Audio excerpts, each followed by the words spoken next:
하나님의 말씀은 사도행전 2장 42절에서 47절까지의 말씀입니다. 지난주에는 사도행전 11장 말씀, 그리고 사도행전 1장에서 11장까지의 전반적인 내용을 봤는데, 오늘도 또 사도행전 여러 군데를 우리가 살펴봐야 되니까 여러분 성경 가져오시고 펼쳐보시되, 다만 새롭게 오시는 분들과 또 아직도 비성도님들을 위해서 이 성경 봉독 말씀을 인쇄해 드립니다. 제가 읽어드립니다. 저희가 사도의 가르침을 받아 서로 교제하며 떡을 떼며 기도하기를 전혀 힘쓰니라. 사람마다 두려워하는데 사도들로 인하여 기사와 표적이 많이 나타나니 믿는 사람이 다 함께 있어 모든 물건을 서로 통용하고 또 재산과 소유를 팔아 각 사람의 필요를 따라 나누어 주고 날마다 마음을 같이하여 성전에 모이기를 힘쓰고 집에서 떡을 떼며 기쁨과 순전한 마음으로 음식을 먹고 하나님을 찬미하며 또 백성에게 칭송을 받으니 주께서 구원받는 사람을 날마다 더하게 하시니라. 아멘. 하나님의 말씀입니다. 오늘도 우리 주 예수 그리스도를 변함없이 사랑하시는 주님의 귀한 성도님들에게 하나님의 놀라우신 은혜가 함께 임하시기를 주님의 이름으로 축원합니다. 여러분, 성경을 읽으시면서 많은 그 인물들이 나오는데 한 가지 놀라운 것은 사실 많은 일들이 그 시대의 세상에는 잘 알려지지 않은 사람들을 통해서 굉장히 중요한 일들이 일어났다는 것입니다. 사도행전 11장 한번 보시겠어요, 여러분? 사도행전 11장은 굉장히 중요한 장입니다. 한국어 성경에는 206면에서 찾으시는데 206면의 1절에서 그 8절까지의 내용에서 보시면은 사도가 나오는데 누가 나오냐면 사도 베드로가 나옵니다. 사실 사도행전 11장까지 주된 사역을 하는 그 사도는 베드로입니다. 베드로가 굉장히 중요한 역할을 하고, 그리고 사도행전 11장에서는 베드로 다음에 초대교회에서 굉장히 중요한 역할을 하는 이제 그 사울이라고 하는 사도 바울로 나중에 불려지는 사람이 이제 가르치는 사역에 전반적으로 이제 뛰어들기 시작하는 모습이 어디서 나오냐면 안디옥에서 나옵니다. 그리고 사도행전 11장에서는 그때까지 굉장히 1세기 때 초대교회 때 가장 중심적이고 중요한 역할을 했던 예루살렘 교회가 드디어 이제 문을 닫고 새로운 교회로서, 그리고 다음 세대로도 계속 본받을 만하고 벤치마킹을 할 만한 그러한 교회로서 안디옥 교회가 등장을 합니다. 그래서 우리가 생각하기에는 예루살렘 교회가 더 중요할 것 같지만, 사실은 이 성경의 내용을 보시면 안디옥 교회가 계속해서 벤치마킹이 될 수 있는 교회로서 등장하면서 사실은 더 중요합니다. 예루살렘 교회는 역사적인 교회인 것은 사실이에요. 그렇기 때문에 예루살렘 교회는 하지만 예루살렘 교회는 사실 건강하지는 않은 교회였습니다. 왜? 복음을 유대인들에게만 전하고 있었고, 예루살렘 교회는 사도행전 1장 8절의 말씀과 위배되게 그곳에 모여서 본인들의 교회만 성장하는데 사실은 처음에 관심이 많았던 교회였습니다. 그래서 교회 역사상 가장 짧은 역사를 가진 교회가 예루살렘 교회인 거예요. 그런데 계속 수천 년 동안 되풀이되는 벤치마킹이 가능한 교회가 안디옥 교회인데, 여러분 질문이 있습니다. 안디옥 교회의 창립 멤버 이름이 뭐죠? 이름들이? 영어 예배 때 제가 이 질문을 했더니 영어 예배에서는 요셉이라고 하는 바나바라는 대답도 있긴 있었어요. 근데 사실은 요셉이라고 하는 바나바는 예루살렘에서 파송돼 가서 안디옥에서 비로소 이들이 그리스도인이라고 일컬음을 얻었더라라고 하는 그 사건을 보면서 이것은 하나님이 하는 것입니다라고 컨펌 해주는 역할은 했으나, 안디옥 교회를 개척하고 안디옥 교회가 새롭게 태동하는 데는 바나바는 거기에 없었어요. 자, 안디옥 교회 굉장히 역사 속에서 중요한 교회인데, 안디옥 교회의 핵심적인 처음 시작할 때 수고하고 애쓴 사람들의 이름은 성경에 기록되지 않았다는 것입니다. 오늘 제 요지가 그건 거예요. 여러분과 제가 세상이 보기에는 아무런 어떠한 가치가 중요하지 않을 수도 있습니다. 여러분은 모르겠습니다만 아마 제가 오늘 이 지구에서 증발한다고 해도 뉴욕타임즈에서 이승환 목사가 지구에서 없어졌다라고 해서 뉴욕타임즈에서 다루지 않을 것입니다. 아마 화를 잘 내는 버락 오바마가 대통령이 없어지면 아마 뉴욕타임즈에서 크게 나타나고 우리 화를 잘 내갖고 버락 오바마지만 찾아보자라고 하는 사람들이 있을 거예요. 하지만 인간 이승환이가 없어진다고 해서 찾는 사람들은 많지는 않을 것입니다. 하지만 오늘 본문 요지에서 그리고 사도행전을 통해서 제가 여러분에게 나누고 싶어하는 것은 뭐냐면 하나님이 여러분을 지명하여 불렀나니 하나님께서 여러분과 저의 이름을 하나님의 마음속에 새기시고 하나님께서 창조 전부터 여러분을 이 조선이 망하고 일본의 억제 속에서 그 억압 속에서 신음하던 그 나라에서 해방을 맞고 일본으로 분리된 상황 속에서 공산주의와 또 그 자유 또 미국이라는 그 나라가 분단되는 상황 속에서 태어난 그러한 조선의 후예들이지만 복음이라는 것을 통해서 예수를 믿게 되고 그것이 한국이든지 아니면 미국에 이민 와서 예수를 믿게 되었든지 간에 그런 과정 속에서 미국의 꿈을 이뤄가고자 하는 그런 삶을 살던 중 2016년 1월 17일에 세이비어 교회라는 그 부르심에 어떠한 이유든지 처음에는 반신반의 아니면 처음에는 정말 가고 싶어서 아니면 아직도 약간의 반신반의의 마음으로 앉아있을지라 할지라도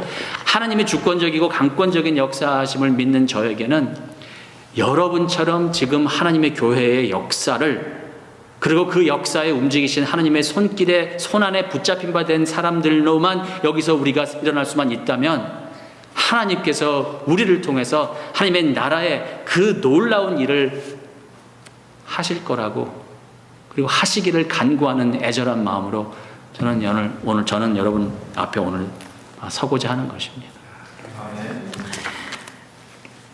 초대교회 하면 많은 사람들은요 베드로나 야고보 같은 제자들을 떠오릅니다. 그리고 아마 우리라면 이 중요한 안디옥 교회를 태동하는 일에 있어서 베드로를 미리 보내고 바나바를 미리 보내고 그럴 일을 했을 텐데 하나님께서 보시면 19절 말씀만 보세요. 사도행전 11장 19절 19절과 20절 한번 같이 읽습니다. 시작.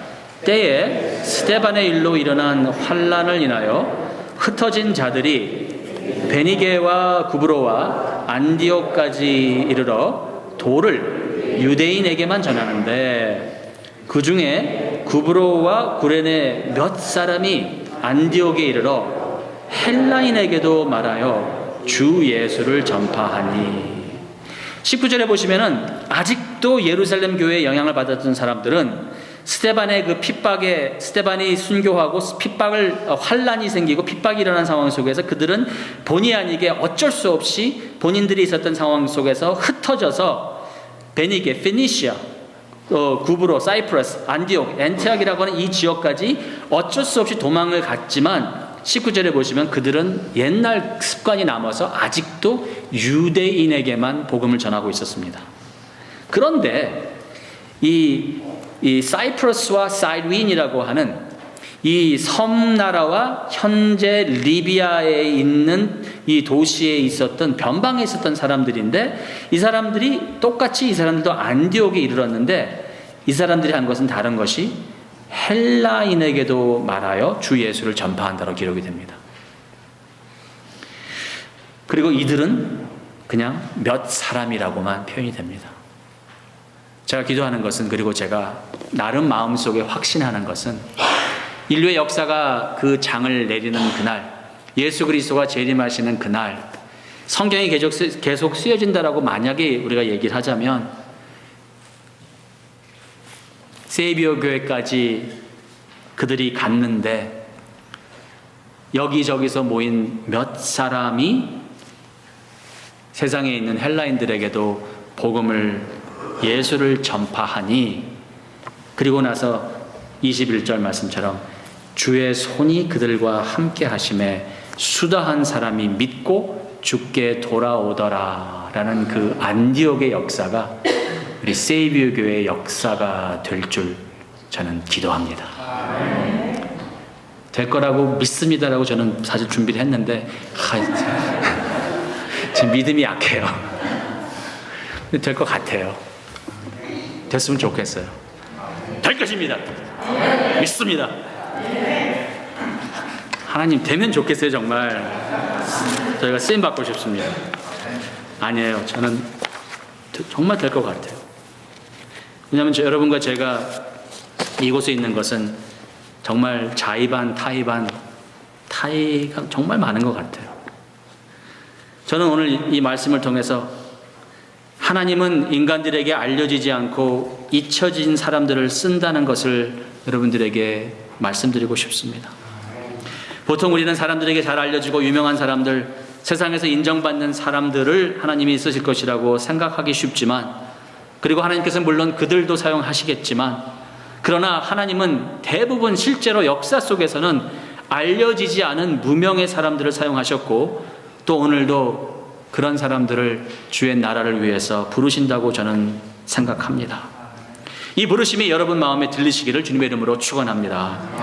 안디옥 교회를 시작한 사람들은 다른 사람들의 인정을 바라며 본인들의 이름이 알려지기에 관심이 있었던 사람들이 아니었던 것 같습니다. 이들은 성경에 그냥 몇 사람으로만 기록이 됩니다. 그들은 사람을 의식하는 것이 아니라 역사를 연출하시고 기획하시는 하나님을 의식하는 사람들이었다고 저는 믿습니다. 역사에서는 세상이 보기에는 그들은 유명한 사람들은 아니었으나 교회의 역사를 바꾸는, 그리고 본인들은 그 당시에 몰랐을 거예요.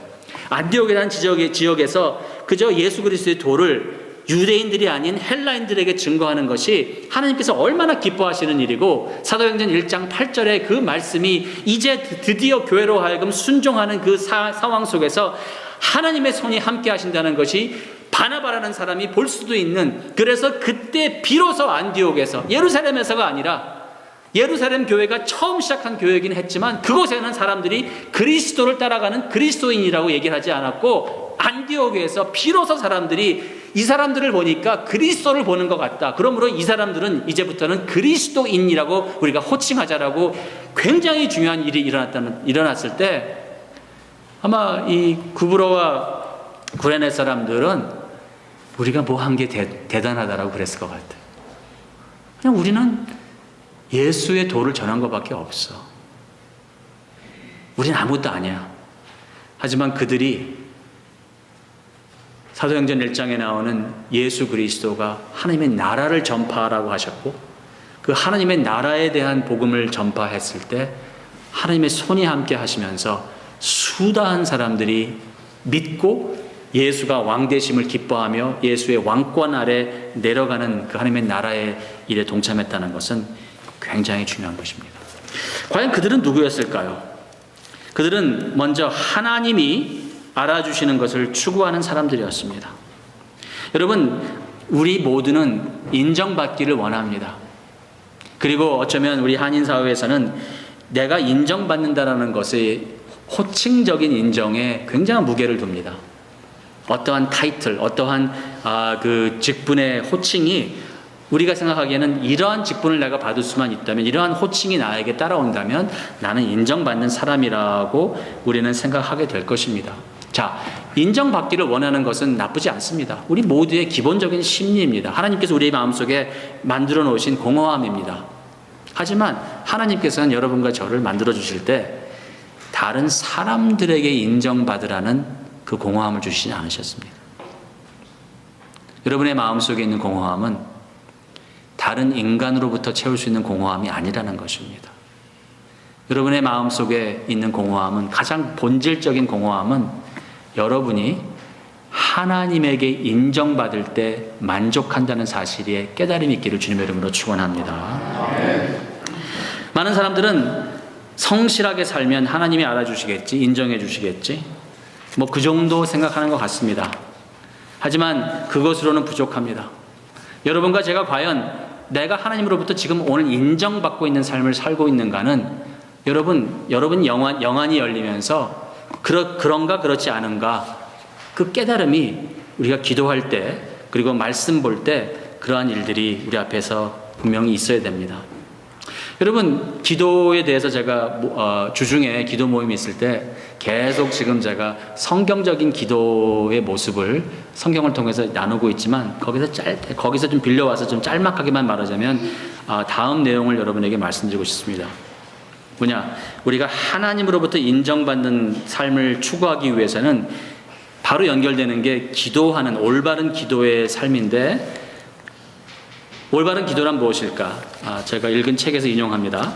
기도의 본질은 하나님 앞에서 나 자신을 발견하는 것이다. 기도란 우리가 그분 앞에 나가서 서는 것이다. 기도는 무슨 문제가 있을 때만 단순히 그 문제를 해결하기 위해서 나가서 무릎 꿇고 얘기하는 것이 아니다. 그것도 물론 기도의 부분적인 기도이긴 하지만, 기도의 본질은 절대자이시고 그리고 나를 사랑하시는 선하신 하나님 앞에 가서 내가 앉아있는 것이다. 그리고 기도함으로써 하나님이 나를 보시는 시각으로 나를 보고, 하나님께서 나를 보시는 시각으로 나를 볼 때 내 가치를 하나님의 시각으로 내 가치를 깨닫고, 그리고 말씀으로 내 삶을 새롭게 재조명하는 것이다. 저는 이 분의 생각과 정말 동일한 생각을 갖고 있습니다. 교회를 꿈꾼다라는 책을 제가 여러분에게 권명하고 나오는 내용들을 많이 인용을 합니다. 제 설교에. 그분이 하신 말씀 제가 그대로 또 한번 읽어드릴게요. 김형국 목사님이 쓰신 책의 교회를 꿈꾼다의 내용인데 이런 말씀을 했습니다. 어떤 경우는 기도할 때 많은 이야기를 하지 않는 것이 필요하다. 그저 조용히 하나님 앞에 나아가 하나님이 저를 이렇게 사랑하시는군요. 하나님, 제가 어떠한 삶을 살아야 할까요? 제가 지금 하고 있는 일들이 무슨 의미가 있나요? 하고 여쭤보라. 그럴 때 사람들은 자기 인생의 좌표를 재조정한다. 그리스도인들이 기도하는 시간을 갖지 않으면 그리스도인다울 수가 없다. 기도는 하나님 앞에서 필요한 것을 얻어내는 도구가 아니라 하나님 앞에 나가 자신을 바라보는 것이다. 기도는 하나님으로부터 필요한 것을 얻어내는 수단이 아니라 기도는 하나님 앞에 나가서 하나님의 시각으로 나를 바라보는 것이다. 하나님의 그 아름답고 높으신 사랑 밑에서 나 자신을 다시 발견하는 것이 기도다. 그때에 하나님과 나와의 대화가 이루어지고, 그리고 이러한 기도를 통해 하나님이 나를 알아주시는 것을, 하나님으로부터 인정받는 것을 추구하는 것이야말로 가치 있는 삶을 살 수 있는 유일한 길이다.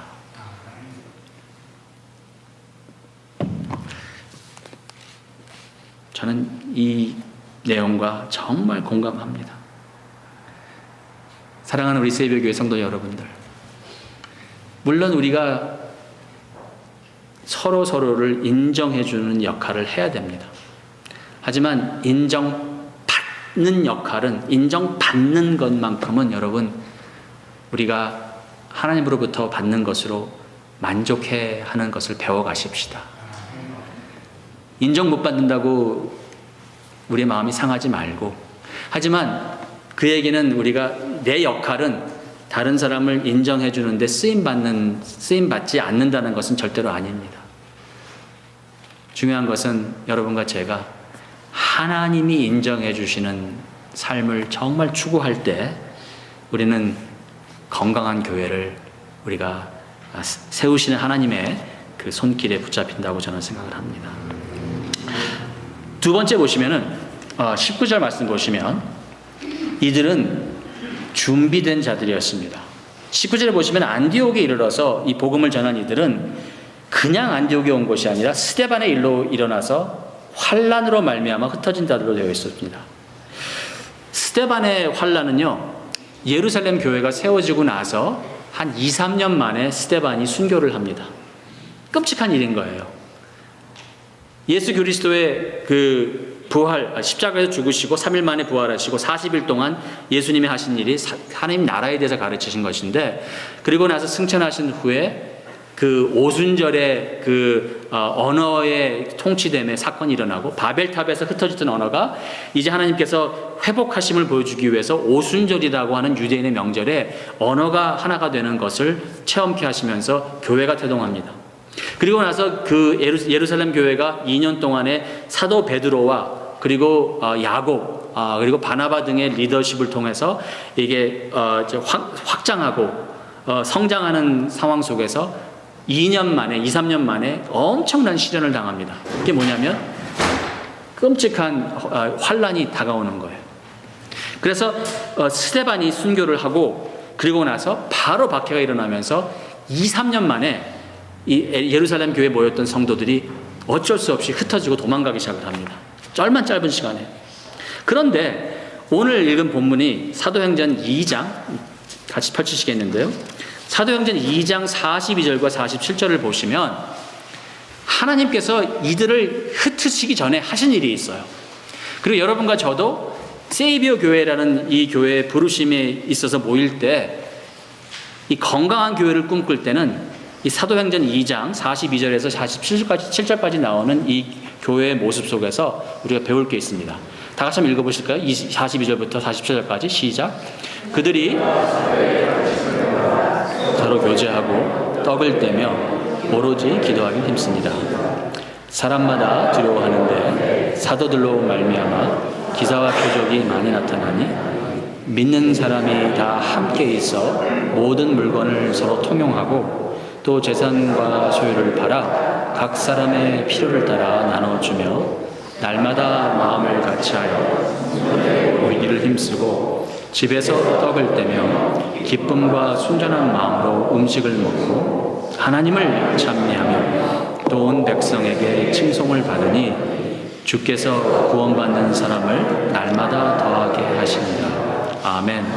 첫째, 하나님으로부터 인정받으려고 했던 이 사람들은 이름도 없고 빛도 없이 굉장히 교회의 중요한 역사 속에 사용되었던 사람들은 하루아침에 이루어진 사람들이 아니었던 거예요.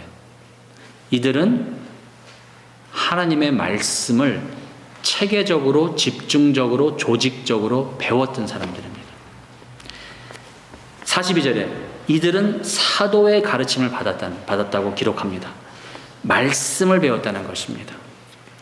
말씀을 배우는 이유가 무엇입니까? 우리가 가지고 있는 하나님에 대한 나름대로 단편적이고 주관적인 생각에서 벗어나서 더 객관적이고 더 온전하게 하나님을 알아가기 위해서입니다.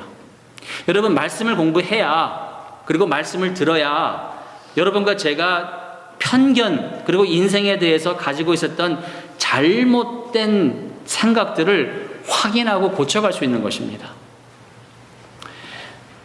여러분, 제가 개인적으로 좋아하는 그 영국 신학자가 한 얘기가 있는데 그게 뭐냐면 오직 성경만이 유일무이하게 오류가 없는 책인데 오직 성경만이 오류가 없는 거예요. Only the scripture is inerrant. 하나님의 말씀만이 틀린 것이 없는 거예요. 그렇기 때문에 자신은 신학자로서, 목사로서 분명히 성경에 대해서 자기가 신학적으로나 아니면 그 내용을 분명히 잘못 깨달은 부분이 있을 텐데, 왜? 본인은 죄인이고 오류가 있는 사람이기 때문에, 오직 성경, 하나님의 말씀만이 오류가 없는 완전하신 하나님의 계시이기 때문에 본인은 신학자로서 성경을 공부하는 사람이지만 분명히 틀린 것이 있는데 본인의 고민은 뭐냐면 자신이 뭐가 틀렸는지 모르겠다는 거죠. 여러분 어떠세요? 아마 여기 앉아 계신 분 중에서 나는 요거 틀린 거 아는데 나는 이거 믿을 거야 하는 사람은 안 계실 거예요. 에? 내가 보기에는 이 신학적으로 내가 여기 분명히 내가 틀린 거 알아. 하지만 난 이거 믿습니다 하는 분은 안 계실 거예요. 근데 여러분은 오류가 있는 사람입니까? 없는 사람입니까? 저를 포함을 해서. 있어요. 왜? 오직 성경만이 무오하기 때문에. 제가 여러분에 여쭙고 싶은 건 이거예요. 그럼 여러분이 뭐를 틀린 것을 분명히 믿는데 어느 부분을 여러분 틀렸는지 아십니까? 모른다는 거예요. 우리 개개인이 스스로는 내가 뭘 틀렸는지 나는 알 수가 없는 거예요. 그렇기 때문에 우리는 공동체가 필요하고, 그렇기 때문에 우리는 말씀을 같이 배우고, 그렇기 때문에 우리는 사람을, 교회 중에 어떠한 사람을 평상시에 직장을 그만두게 하고 그 사람으로 하여금 신학대학원이라는 데 3년 이상 보내서 3년 동안 집중적으로 성경을 해석하는 법과 신학을 배우게 하고, 그리고 그러하여금 평생토록 말씀을 공부하고 또 공부하고 또 공부하면서 성도들 앞에 서서 말씀을 증거하고 신학을 가르치고 복음을 가르칠 때 오류가 없도록, 오류가 있다 하더라도 그것이 아주 큰 과오가 아니고 그것을 신학적으로 다시 바로 잡을 수 있는 그러한 신학자 교사를 세우기 위해서 교회는 그러한 목자들을 세우는 일에 주력을 하는 거예요. 그리고 그런 목자와 함께 교회는 무엇을 해야 되죠? 말씀을 공부해야 돼요. 말씀을 공부하면서 그들은 세계관이, world perspective가, 그리고 인생관이, personal view on life, 그것이 바뀐다는 것이었습니다. 그들은 또 뭘 했습니까? 그들은 기도하고 하나님을 찬양하는 것을 했습니다. 그리고 이러한 것을 무엇보다도 공동체 생활에서 했습니다. 여러분, 사도행전 2장 42절에서 47절 짧은 5절 중에서 3절이 공동체 생활과 관련되어 있었습니다. 이들은 서로 나눠주고 서로 필요한 것을 채워주고 함께 모여서 떡을 떼고 교제하고 공동체 생활을 하면서 함께 더불어 사는 방법을 배우고 함께 사랑하고 용서하는 것이 무엇인지를 배웠다는 것입니다. 공동체가 이렇게 중요한 거예요. 그리고 이들은 전도하는 것을 배웠습니다. 여러분, 우리가 이렇게 배운다는 것은 단순히 어떤 프로그램을 하는 것은 아닙니다. 우리가 서로 부딪혀가면서 서로 배워가면서 서로 같이 더불어가면서 서로의 허물을 감싸주고, 그러나 불의는 우리가 노출시키고 회개를 촉구하면서 여러분과 제가 해야 될, 특별히 목자가 해야 될 일은 무엇이냐면 복음의 순결함을 지키는 것이고, 그리고 교회의 순수함을 지키는 일을 목사는 물론 성도님 다 여러분과 제가 해야 될 일이라고 저는 굳게 믿습니다.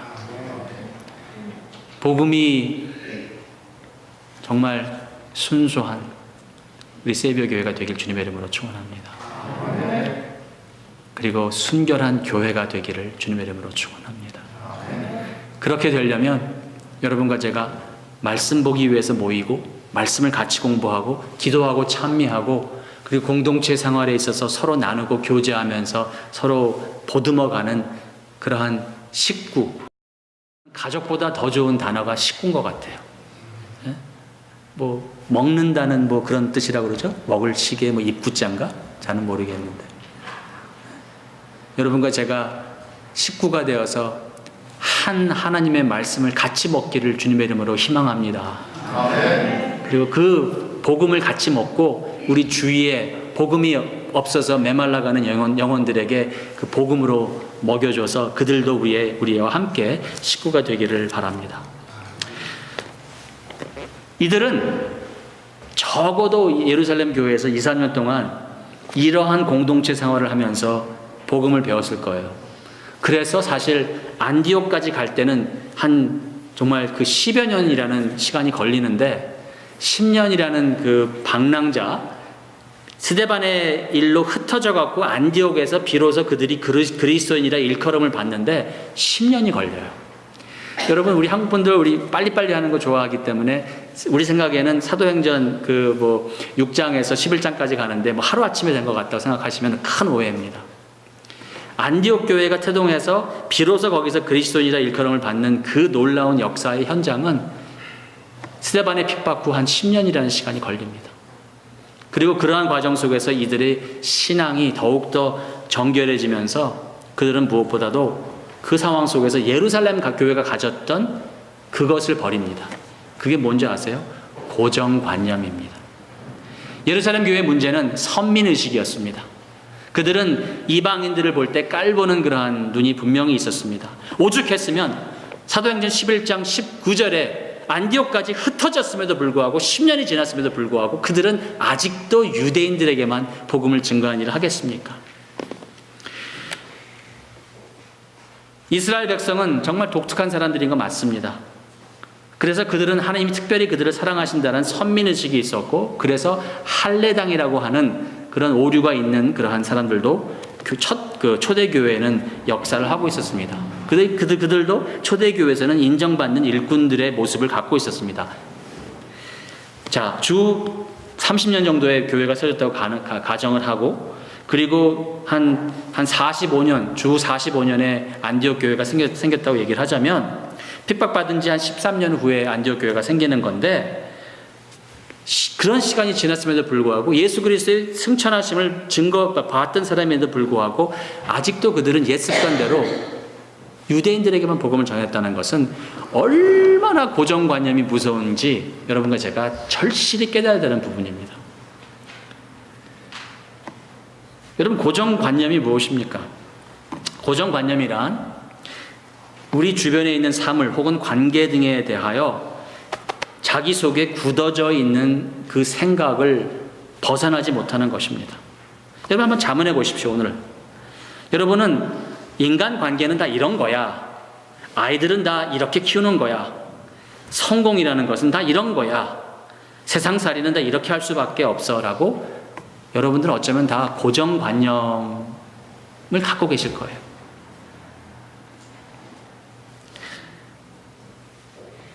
문제는 예루살렘 교회는 그 고정관념을 벗어나지 못하다 보니까 핍박이 있었고 흩어진 상황 속에서도 아직도 옛날에 했던 그것을 벗어나지 못했다는 것이었습니다.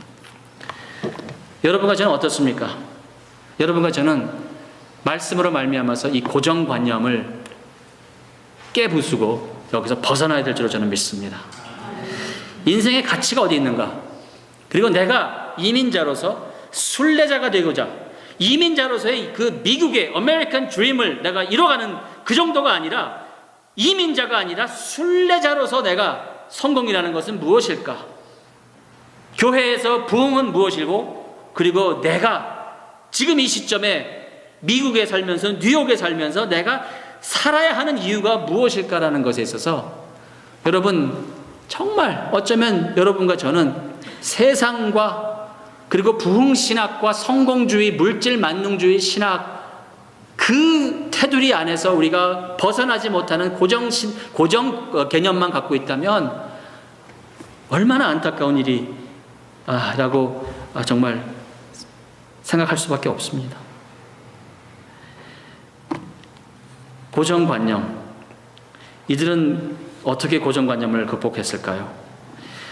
저는 이들이 고정관념을 극복하는 것도 기도할 때 하나님으로부터 무엇을 얻으려고 하는 기도가 아니라 하나님의 시각으로 나를 보고 하나님의 선하신 그 사랑으로 내 자신을 다시 한번 재정비하면서 나가는 것처럼 그들이 고정관념을 이길 수 있었던 것은 겸손을 추구했기 때문이라고 저는 생각을 합니다. 근데 많은 사람들은 하나님을 안다고 하면서 오히려 그것 때문에 고정관념에 더 빠져들어가는 사람도 있습니다. 거기에 부족한 것은 뭐냐면 본인들이 알고 있는 하나님과 본인들이 알고 있는 복음이 다라고 전부라고 생각하고 있기 때문에 그 이상의 것을 이루지 못한다는 것입니다. 여러분과 저는 자신을 낮추고 하나님의 말씀에 귀를 기울이는 훈련을 하는 죄의 일꾼 되시기를 주님의 이름으로 축원합니다. 그런 사람들은 다른 사람의 이야기를 귀 기울여 듣는 겸허함이 있습니다. 다른 사람들의 그 생각을 들을 줄 알고, 그리고 무엇보다도 하나님이 역사하심에 귀를 기울일 수 있다는 것은 정말 자신들을 돌아보고 자신들의 고정관념에서 벗어날 수 있는 사람들이라고 저는 믿습니다. 자, 빨리 마지막 포인트까지 하겠습니다. 그리고 이들은 무엇보다도 맡겨진 작은 일에 충성하는 사람들이었을 것입니다. 앞에서도 제가 언급했지만 구브로와 구레네 사람들은 그냥 몇 명이라는 표현밖에 나오진 않습니다.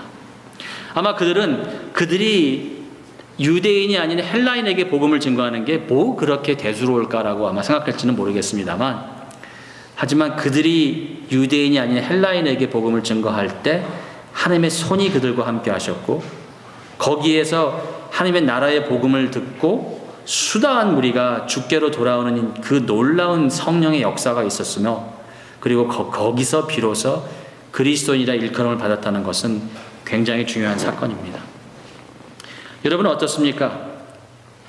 여러분이 지금 우리 교회에서 지금 하나님의 나라에 대한 복음을 들으시면서 그 놀라운 하늘의 왕이신 예수 그리스도가 이 땅의 왕으로도 군림하셔서, 그러나 왕이신 예수 그리스도가 섬김을 받으러 오신 것이 아니라 오히려 섬기러 왔노라 하신 그 말씀이 여러분의 심령에, 지금 여러분의 마음속에 어떠한 지금 영향을 끼치고 있습니까?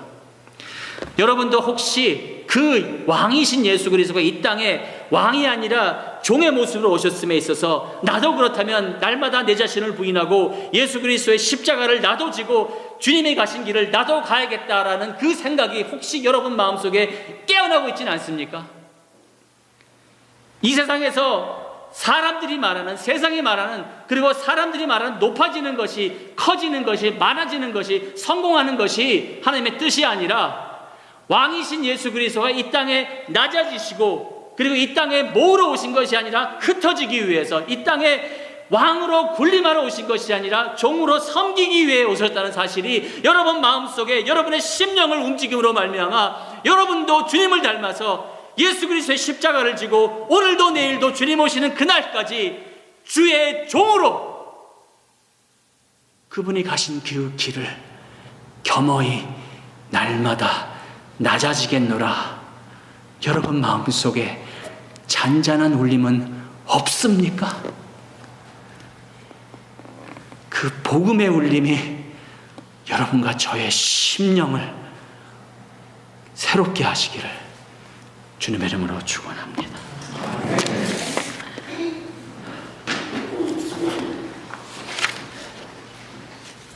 종이가 날아갔거든요. 몰랐어요. 감사합니다. 여러분,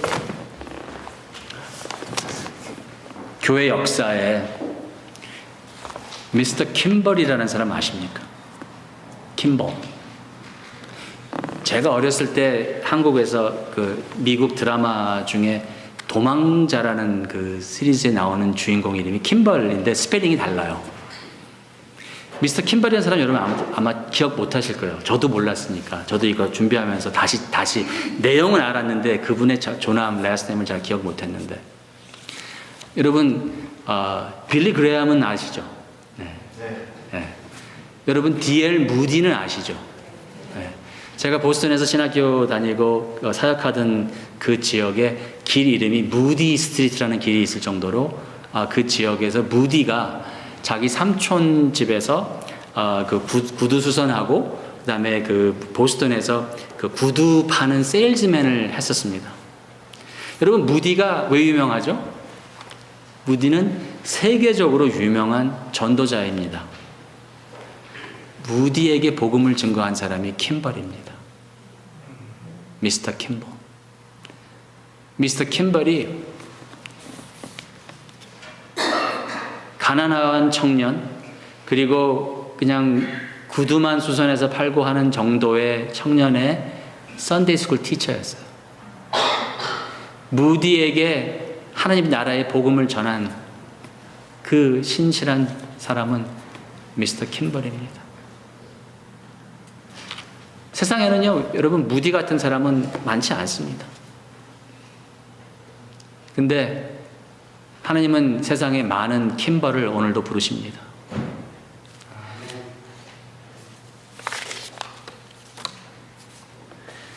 우리 모두는 값진 인생을 살고 싶어 합니다. 그리고 우리가 죽고 난 다음에 우리의 인생을 뒤돌아보았을 때 우리는 가치 있는 삶을 살았다고 생각하기를 바랄 것입니다. 우리는 어떻게 그런 삶을 살 수 있습니까? 하나님의 시각으로 나를 보는, 그래서 하나님의 말씀을 배우면서 사람들이 아닌 하나님으로부터 인정받는 삶을 살기 위해서 말씀을 같이 공부하고 같이 기도하고 그리고 준비된 삶을 살아야 될 줄로 저는 믿습니다. 그러기 위해서는 나도 모르게 내가 갖고 있는 고정관념을 하나하나씩 깨어나가고 그리고 나에게 맡겨진 작은 일을 내가 어떤 사람인데 나한테 이런 일을 맡기나, 나를 무시하는 거 아닌가? 여러분 제발 그런 생각하지 마십시오. 하나님께서 교회를 통해서 여러분에게 여러분 생각하기에는 이건 정말 작은 일이라고 생각하시지만 그럴 수 있겠지만 만약에 여러분이 그 작은 일에 사명감을 가지고 충성되이 하시면 저는 분명히 여러분께서 하나님으로부터 인정받는 삶을 사실 거라고 확신합니다. 인생 끝에 분명히 두 가지 방법의 삶을 산 사람들이 있을 것입니다. 한 사람은 사람들에게는 많이 인정받고 세상에는 널리 알려지고 많은 사람들에게는 인정을 받았을지언정 하나님께서는 내가 진정코 너에게 말하니 내가 너를 모른다, 나를 떠나가라고 하는 인생이 있을 것이며, 또 한 사람은 사람들에게는 인정받지 못하고 그리고 세상에는 알려지지 못한다 할지라도 하나님께서 내게로 오라, 이 테이블에 와서 나와 함께 먹고 마시자, 잘하고 착하고 충성된 종아 내가 너를 아노라. 여러분 이 둘 중에 무엇을 선택하시겠습니까? 저는 여러분과 제가 우리 예수 그리스도 강림하시는 그날 한 사람의 낙오자도 없이 착하고 충성된 종으로서 예수 그리스도 어린 양의 잔치상에 다 같이 우리가 팔짱을 끼고 주님과 함께 영원에 들어가는 여러분과 제가 되기를 주님의 이름으로 축원합니다. 그날 부끄럽지 않은 오늘 여러분의 삶을, 가치 있는 삶을 선택하시기를 주님의 이름으로 축원합니다. 기도하겠습니다.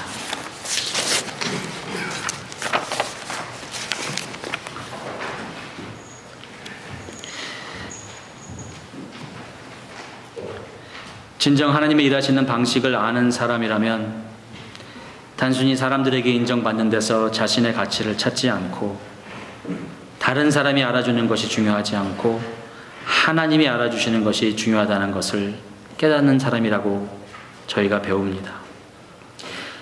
맡겨진 일에 충성하는 사람들 되게 하시고 하나님으로부터 인정받는 것이 가장 중요한, 그래서 세상은 우리를 몰라줘도 세상의 주인이신 하나님이 나를 알아주시는 것으로 만족하는 그러한 주의 성도 되게 도와주시옵소서. 예수님의 이름으로 기도합니다.